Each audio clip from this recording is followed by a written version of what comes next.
किसी ने क्या खूब कहा है, जो बुजुर्गों की दुआ लेता है, दीप आंधी में जला लेता है।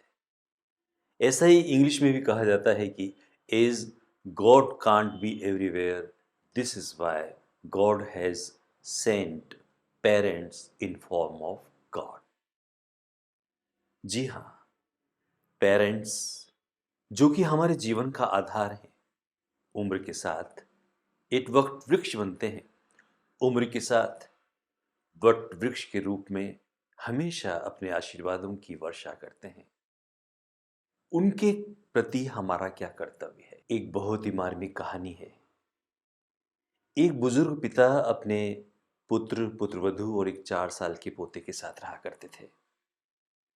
साथ-साथ खाना खाते थे एक ही डाइनिंग टेबल पर। चूंकि वो बहुत बुजुर्ग थे, हाथ कांपा करते थे, गर्दन हिलती थी, आंखें बहुत कमजोर हो चुकी थीं, तो कभी-कभी दूध फैल जाता था, कभी-कभी खाना गिर जाता था। इससे जो उस बुजुर्ग पिताजी थे, उनके पुत्र और पुत्रवधू दोनों इरिटेट होने लगे। उन्होंने एक समाधान किया, अपने बुजुर्ग पिता के लिए एक अलग से कोने में छोटी टेबल और एक लकड़ी की कटोरी और प्लेट लगा दी। अब बुजुर्ग अलग और वे माता-पिता और 4 साल का पोता अलग खाना खाते थे। बुजुर्ग जब अलग खाना खाते थे, उनकी आंखों से पानी आने लग जाता था, कष्ट होता था, दुख होता था उन्हें। और इधर माता-पिता, पोता अपना खाना एंजॉय करते थे। एक दिन उन माता-पिता ने अपने 4 साल के बच्चे को देखा, वह लकड़ी का कुछ बना रहा था। माता-पिता ने अपने उस 4 साल के बेटे से पूछा, "क्या कर रहे हो बेटे?" तो बेटे ने जवाब दिया, "मम्मी पापा, जब आप बुजुर्ग हो जाएंगे ना, आप दादाजी की उम्र में पहुंच जाएंगे ना, तब आपके खाने के लिए मैं एक कटोरी और प्लेट बना रहा हूं।" यह सुनते ही उन माता-पिता की आंखों में आंसू आ गए। हतप्रभ रह गए कि वे क्या कर रहे थे। उस शाम वह अपने बुजुर्ग पिता को अपने हाथों में थाम लिए अपने साथ डाइनिंग टेबल पर लाया और तब से वे साथ-साथ खाना खाने लगे। इस तरह की कहानियों को देखकर हमें लगता है कि वृद्धाश्रम, शेल्टर होम, इस तरह की जो आज संस्कृति बढ़ रही है, कितनी चिंताजनक है। सभी जानते हैं एक दिन हम वृद्धावस्था में पहुंचेंगे, लेकिन फिर भी हम अपने बुजुर्ग माता-पिता को नेग्लेक्ट कर रहे हैं, उनकी उपेक्षा कर रहे हैं, उन्हें तिरस्कार दे रहे हैं, कष्ट दे रहे हैं। आज ज़रूरत है कि बुजुर्गों के साथ हम धैर्य के साथ पेश आएँ, उन्हें हम ध्यान से सुनें, उनकी केयर करें। एक बार की बात है, एक बुजुर्ग पिताजी अपने 25 साल के युवा बेटे के साथ बालकनी में बैठे थे। सामने पेड़ था और वहाँ एक कौवा बैठा था। पिताजी ने बेटे से ऐसे ही पूछ लिया, "बेटे, व्हाट्स दिस?" बेटे ने कहा, "इट्स अ क्रो।" थोड़ी देर बाद फिर पिताजी ने कहा, "व्हाट्स दिस?" बेटे ने कहा, "इट्स अ क्रो डैडी।" एक बार फिर पिताजी ने थोड़ी देर बाद यही प्रश्न दोहराया, "व्हाट्स दिस?" बेटा झुंझला गया, "it's a crow, it's a crow." पिताजी मुस्कुराए। बुजुर्ग पिता थे। भीतर गए, अलमीरा से एक डायरी लेकर आए। वह डायरी जो 20 साल पहले की थी, वह युवा 25 साल का, 5 साल का हुआ करता था। उस डायरी में लिखा था कि आज मेरे 5 साल के बेटे ने मुझसे 335 बार पूछा, पेड़ पर कौवे को बैठे हुए देखकर, "ये क्या है? ये क्या है?" और मैंने उसे उसी शिद्दत से, उसी धैर्य से, उसी प्रेम से, उसी उत्साह से जवाब दिया, "ये कौवा है। It's a crow, it's a crow." ये धैर्य होता है एक माता-पिता का अपने बेटे के लिए, बेटी के लिए, जब वे नन्हे बच्चे होते हैं। हमारे शास्त्रों में भी लिखा है कि अपने बड़े, विद्वान, बुजुर्ग, माता-पिता, आचार्यगण की सेवा करना, उनकी आज्ञा का पालन करना, उनका सम्मान करना, उनका ध्यान रखना, यह सब हमारी आयु, हमारे बल, हमारे यश, हमारी कीर्ति को बढ़ाता है। जब हम अपने माता-पिता, आचार्यगण की सेवा करते हैं, उनके प्रति आदर का भाव रखते हैं, उनका सम्मान करते हैं, उनके चरण स्पर्श करते हैं, तो उनसे जो सकारात्मक ऊर्जा मिलती है, वह हमारा कल्याण करती है। हम पॉजिटिविटी से भर जाते हैं, हमारे भीतर आत्मविश्वास बढ़ जाता है। यश, बल, कीर्ति, आयु, यह सब स्वतः ही बढ़ने लगता है यदि हम अपने माता पिता आचार्यगण की सेवा करें। इसीलिए कहा गया है, मातृदेवो भव, पितृदेवो भव, आचार्य देवो भव।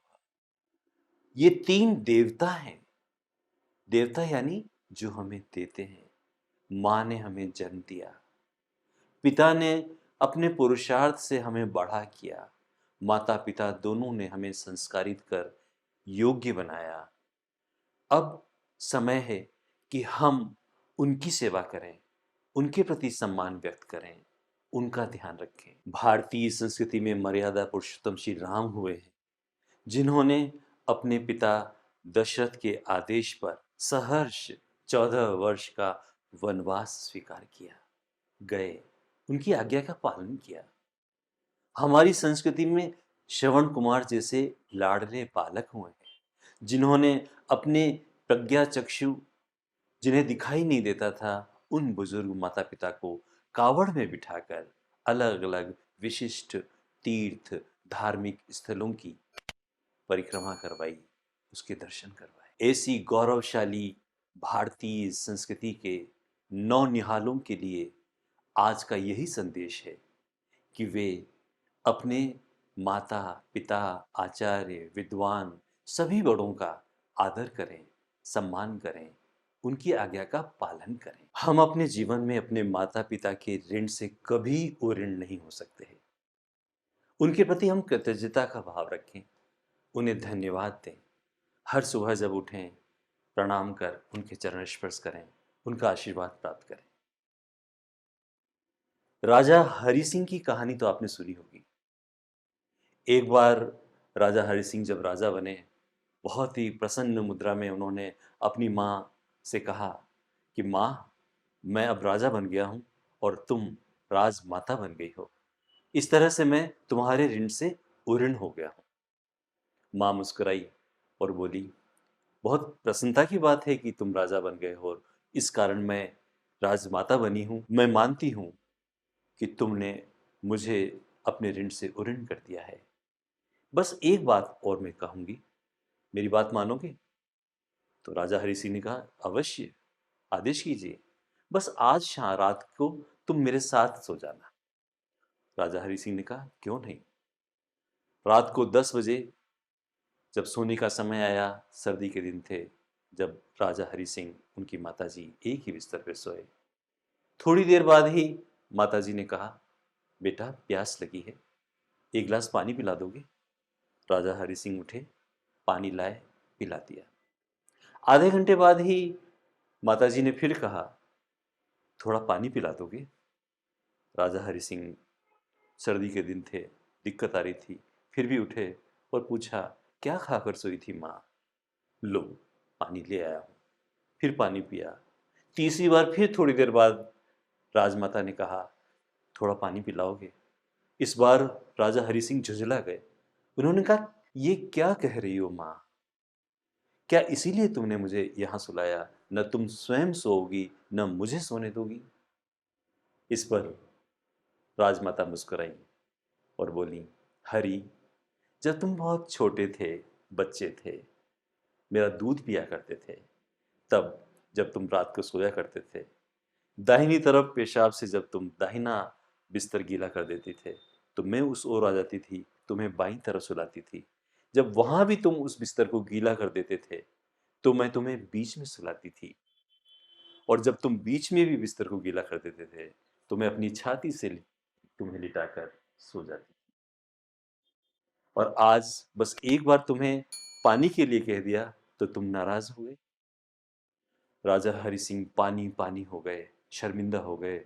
उन्होंने अपनी माँ को हाथ जोड़कर कहा, माँ मुझे क्षमा कर दो, मैं राजा बनने के अहंकार में ऐसा कर बैठा। मैं तुम्हारे ऋण से कभी वो ऋण नहीं हो सकूंगा। ऐसा ही भाव हमें रखना है। हम कभी अपने माता पिता आचार्य के ऋण से ऋण नहीं हो सकते हैं। हमारे शास्त्रों में लिखा है, हम अपने माता पिता आचार्य इनकी बातों का अनुकरण करें। उन्होंने जो श्रेष्ठ मार्ग अपनाया है, वेद मार्ग अपनाया है, उसकी ओर हम भी चलें। यही पितृयज्ञ है कि हम अपने पितर यानी अपने जीवित माता पिता बुजुर्गों का सेवा कर, निष्ठा के साथ उनका आदर कर, हम उनकी जो कीर्ति है उसे और आगे बढ़ाएं। यही पितृयज्ञ है। तो आइए आज ही हम संकल्प लेते हैं कि अपने बड़ों का सम्मान करेंगे, उनकी आज्ञा का पालन करेंगे, उनके साथ धैर्य के साथ पेश आएंगे, उनकी देखभाल करेंगे, उनका हर तरह से सहयोग करेंगे, उनसे प्रेरणा प्राप्त करेंगे, उनका आशीर्वाद प्राप्त करेंगे, उनके अनुभवों का हम लाभ उठाएंगे और अपने जीवन को सार्थक करेंगे। इसी संकल्प के साथ आज का यह संदेश यही समाप्त करते हैं।